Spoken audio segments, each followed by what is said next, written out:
mga pariente, mayroon lang po akong napapansin po dito. Napakaganda pala itong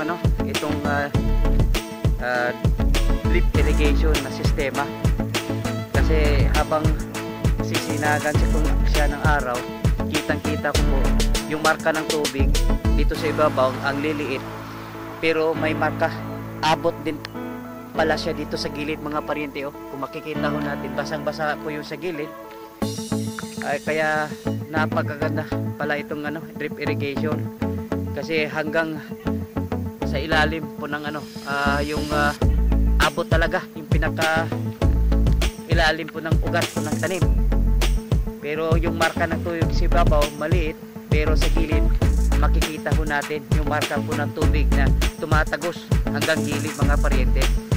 Kaya napakaganda pala itong drip irrigation. Sisinagan kasi ng araw, kaya nilapitan ko, basa. Ibig sabihin, ganito lang po yung marka niya, pero yung tubig tumatagos dito sa gilid. Ibig sabihin, basa yung ilalim po nito mga pariente. Ganito pala kaganda ng isang drip irrigation. Ayan.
Ayan mga pariente, isang malamig na umaga.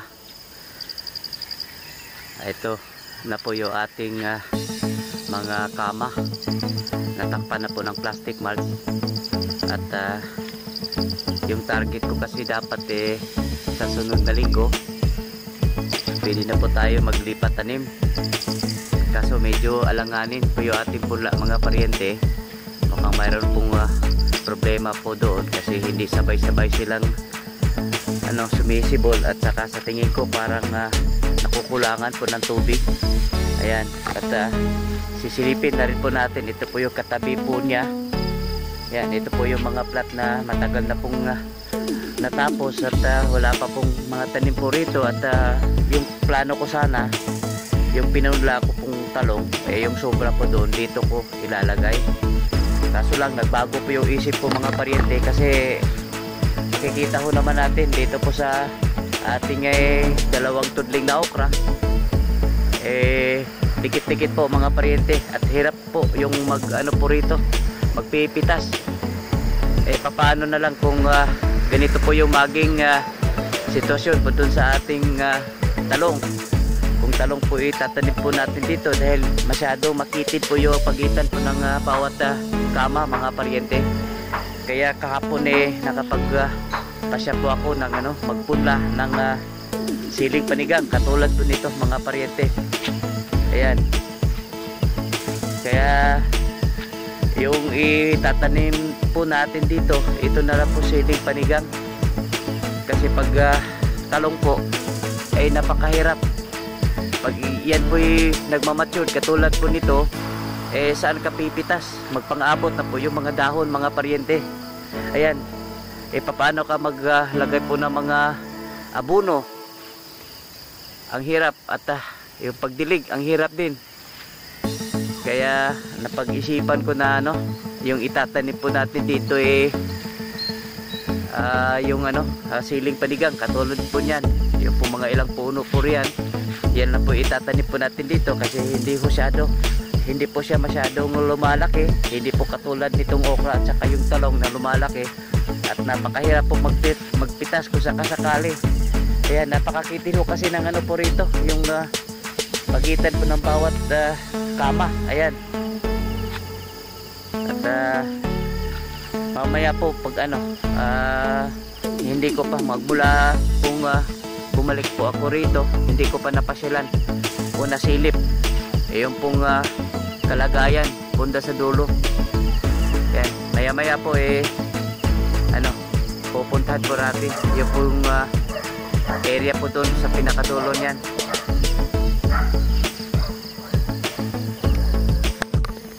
Yan, pupuntahan po natin yung pong area po doon sa pinakasulok-sulukan po ng ating ano, farm mga paryente, kasi magmula kung ano, bumalik po ako rito, hindi ko pa nasilip po doon yung pinakadulo po niyan, at malayo-layo pa yan mga paryente, kaya nagbubutas po ako.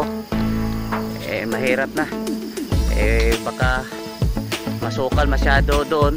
Ang dami pa namang ano po rito, yung sawa, kasi malapit po tayo sa ano mga paryente, yung pong nandyan ano, sapa po dyan, ilog. At kaya ako'y naniguro, nagsuot po ako ng buta ngayon, at lulusubit po natin yung area, yung pinakadulo po doon, kasi hindi ko pa nasilip magmula nung ako'y bumalik dito. Yan, at inaasahan kong mahahaba na po yung mga damo po roon, kasi hindi po alam mo na, pag hindi nakikita, hindi rin ano, nabigyan ng pansin. Dito nga lang mga paryente, hindi nga po na ano, ang sukal po rito. At mabuti na, at yung mga saging po rito malalaki na. Mga ilang linggo na napabalitaan kung ano, nagdagdag po raw sila doon ng mga suhi, yung mga ano, panibagong ano, saging. Ayan, kako baka ano, pag hindi naalis po yung mga damo, kung sakasakali maaaring kakapitan po yan ng mga damo, yung pong bagong tanim po nilang saging. So pag, kung ganon maaaring mamamatay po yung bagong tanim nila na ano, saging. Ayan, sukal nga mga paryente. Pero nung araw mga paryente, itong area na ito, ano po ito, yung unang-una naglagay po kami ng ano dyan, yung free range. Dyan kami nag-umpisa mag-aalaga po ng ano, yung manok. Yung mga manok po namin noon basilan, pure basilan, yung tandang, tapos yung pares po niya, yung native po natin na mga babae. Yan, ito po yung mga bagong tinanim po nila dun sa unahan. At noon din po dito banda, ano, punong-puno po ito. May ano po rito, pipino. Mayroon din po tayong ano po dito, yung upo. Yan, nung araw. Ayan, dito po, itong area na ito, dito po kami nag-umpisa mag-alaga po ng manok. Yung po basilan, at saka yung pares po niya, yung inahin yung native natin, yung tawagin po Bisaya, yung babae. Dito po sila, nagtanim po sila ng saging. Ito nga, mga maliliit pa. At akala ko ano, sobrang sukal na po rito. Kaya mahirap pag katulad po nga nito. Maliit pa ito, pag ito po kinakapitan po ng ano, yung mga baging, talagang maaaring hihilain niya at mamamatay. Buti na lang hindi masyado masukal mga paryente, kasi yun pong inasahan ko, kasi sulok-sulukan na po kasi ito. Tapos siyempre hindi masyado mabigyan ng pansin dahil nasasulok na po ito. Ayan, ito po yung mga bagong ano po nila, hindi naman bago, mga ilang linggo na po itong bagong tanim na saging. Ay, ito nga pang paryente ito yung sinasabi ko. Ayan, ito po kailangan linisin din ito, kasi napakasayang po mga paryente. Kasi pag kinakapitan po ng baging yan, yung mga ano, vines na mga damo, ay maaaring dadaigin yan at mamamatay. Ayan, mayroon pa mga saging po rito katulad po nito mga parente, oh, halos hindi mo na makikita. Oh, may saging pa po rito. Ayan, punong-puno pa pala ito ng saging. Maaring may mga saging pa riyan at hindi na lang makikita dahil sa napakasukal na po mga parente. Kaya papaalis po natin yung pong ano, mayroon naman po tayong grass cutter. At ito naman po ay ganitong kalaki ng area, sandali lang po ito sa ating grass cutter. Ayan. So, I don't know, may makikita ho tayong dahon po ng saging. So malamang may mga saging po riyan. At ipapaano po ito, sandali lang po ito sa ating mower mga parente. Ayan. Ito kasing ano, hindi masyado napapansin kasi nasa sulok-sulukan na po siya. Ayan, doon po sa may banda roon, mayroon pa mga saging po roon. Kaya napakasayang din mga parente pag hindi ito na ano, maliliit pa kasi. Buti na lang sana kung malaki na kasi kaya na po siyang ano, lumaban doon po sa mga mapinsalang damo. Ayan, kaya ipapamawer po natin ito pag may bakante po roon. Papamawer po natin. Ayan. Ayan. Yun nga palang truck na pumapasok po rito tuwing madaling araw. Ano, ang sabi po niya, nahihirapan po raw siyang ano, magmaniobra po rito kasi napakadilim tuwing madaling araw. Mangyayari ho kasi mga parente, hindi po siya makabaking po rito. Hindi po siya makabaking, kaya paglabas po nila, aatras lang po siya. At saka ang sabi po ay napakadilim raw. Kaya lagyan po natin ito ng ilaw.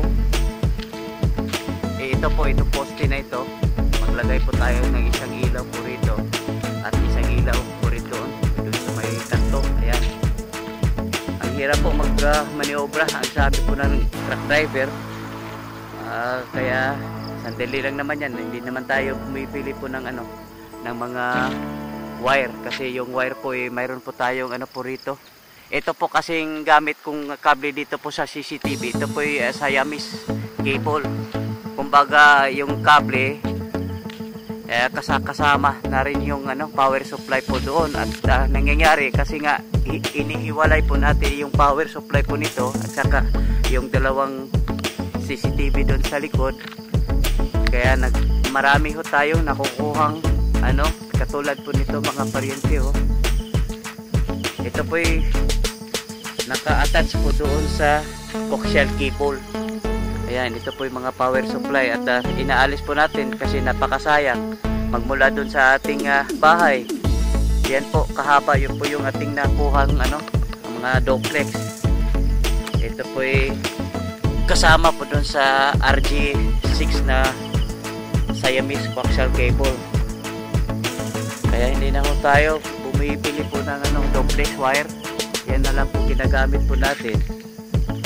Ayan, yung bibilhin na lang po natin, yun na lang po yung ano, yung outlet, yung rubber outlet, at saka yung po ano, maglagay din po tayo ng isang switch at saka yung ilaw. Yun na lang po yung bibilhin po natin. At sa ngayon medyo maluluwag po yung ating maintenance, kaya ipapagawa ko na rin itong ano, matagal ko na itong binabalak ayusin, kaso lang walang abala po yung ating maintenance. Ito po yung lubak po rito. Ito po, malambot po kasi itong lupa, kaya ano, itong lubak na ito mga parente ipapaayos po natin. At pinagplanuhan na nga nila kahapon kasi araw-araw po kasi may dumadaan po dito yung pong ano, yung truck. Pag may kargang fish, napakabigat nun. Kaya pinag-iisipan po nila anong oras nila ito kukumpunihin o isisemento muli. Kasi ano, napakalalim po nito mga parente oh. Napakalalim. At saka ano, mayroon naman tayong semento po dyan, kaya wala na pong ano, hindi na ho tayo magre-request. Kaya maaring ngayon o kaya bukas pwede na ito nilang ano, masemento. Ayan, malalim itong mga paryente. Matagal ko na itong inisip, kaso nga lang marami pang ginagawa yung ating maintenance. Isa ngayon medyo nakakaluwag po sila, kaya papagawa ko na po ito mga paryente. Ayan. At sisilipin na rin po natin yung ating punla, kasi kahapon nagpapapunla po ako ng siling panigang, kasi nga doon sa ating lumang po doon, yung mga kama na tapos na, hindi po ako po pwedeng magtatanim po ng po doon, talong, kasi pag siya lumaki na, napakahirap po mag-abono at saka mag-spray. Kaya po ako kahapon, nagpapunta po ako ng yung siling panigang. Kaya ito na po sila mga paryente. Pero binago ko na po yung magdidilig po rito. Inaatasan ko po yung ating yung guard. Inaatasan ko yung ating guard nga siya na pong magdidilig po rito. Kasi sa tingin ko mga paryente, hindi po ito na minsan nakakalimutan po ito sa tingin ko, kasi dapat sana ganito na po sila kalaki mga paryente. Kaya target ko sana sa sunod na linggo ay pwede na po tayo maglipat tanim. Ayan. Kaso nga lang, medyo yung iba maliliit pa. Kaya mayroon pa po tayo siguro mga 2-3 linggo bago po tayo makapaglipat tanim. Kaya ngayon inaatasan ko yung ating gwardiya, kasi nandito ko sila araw-araw. Kasi si kasamang tintin po kasi maraming ginagawa, maaaring nakakalimutan, lalo na pag mayroon po siyang ang dami po kasi ginagawa yan ni kasamang tintin mga paryente. Nagja-drive, tapos pag wala ako, siya po nagmamanage po rito. Tapos tuwing weekends, siya pong nagbebenta, siya pong nagda-drive papunta doon sa ating pwesto, doon sa may sa may Cebu Plaza. Madaling araw po sila umalis po rito. Kaya malamang ito po ay minsan nakakalimutan, kasi minsan nadatnan ko po ito tuyong-tuyo po mga paryente. At itong mga punla, nangangailangan po itong laging nagmumuwis. Huwag lang yung sobrang basa, kasi pag sobrang basa, maaaring sasaluin po ng punggos. Yung tamang-tama lang nagmumuwis. Ayan. Kaya sana ito pong bagong punla po natin, yung guard natin inaatasan na magdidilig, pati na rin itong ating talong. Kaya inaasahan po natin na hindi na po ito mangyayari mga paryente. Ayan. Ayan mga paryente, update po tayo sa ating mga sisiw. Na po ito, magmula nang dumating po sila rito, na 3 linggo na. Ayan. Tama-tama 3 linggo na pala sila mga paryente. Ayan. Giniginaw, napakalamig kasi ng panahon ngayon. Ito na po sila mga paryente. Medyo malalaki na. Ayan. Giniginaw po yung ating mga sisiw. Ayan. Nagdagdagan ko nga ng yung ilaw po rito. Ginawa ko 5. Kaso lang kunti po yata yung isa doong ilaw. 4 na po yung gumagana. Ayan. Pero po sila mga paryente, medyo malalaki na, at sana hindi na magkakaroon po ng karagdagang mortality. Pero tingin ko magkakaroon pa rin ng mortality. Ganito kalaki. Ayan. Pero maliliksi na po sila mga paryente. Ayan.